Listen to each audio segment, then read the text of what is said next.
القیوم فرخ حافظہ اللہ مدرس جامعہ سلفیہ فیصل آباد امام تراوی مالدیپ تشریف لے آندے نے جناب قاری عبدالقیوم فرخ۔ السلام علیکم ورحمۃ اللہ وبرکاتہ۔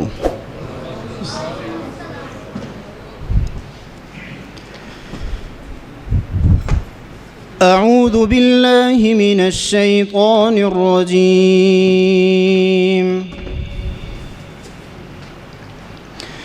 بسم اللہ الرحمن الرحیم۔ تبارک الذی جعل فی السماء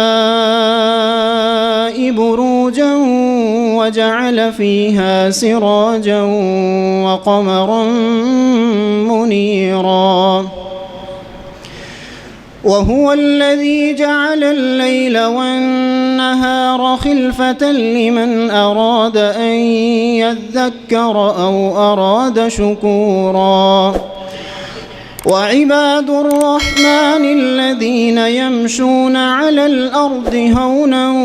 وإذا خاطبهم الجاهلون قالوا سلاما، والذين يبيتون لربهم سجدا وقياما، والذين يقولون ربنا اصرف عنا عذاب جهنم إن عذابها كان غراما، إنها ساءت مستقرا ومقاما، والذين إذا أنفقوا لم يسرفوا ولم يقتروا وكان بين ذلك قواما، والذين لا يدعون مع الله إلها آخر ولا يقتلون النفس التي حرم الله إلا بالحق ولا يزنون، ومن يفعل ذلك يلقى أثاما يضاعف له العذاب يوم القيامة ويخلد فيه مهانا، إلا من تاب وآمن وعمل عملا صالحا فأولئك يبدل الله سيئاتهم حسنات وكان الله غفورا رحيما، ومن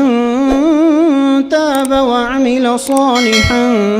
فإنه يتوب إلى الله متابا، والذين لا يشهدون الزور وإذا مروا باللغو مروا كراما، والذين إذا ذكروا بآيات ربهم لم يخروا عليها صما وعميانا،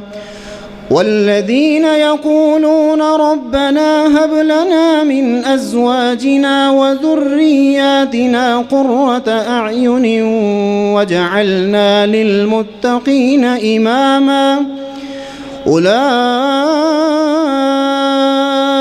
يجزون الغرفة بما صبروا ويلقون فيها تحية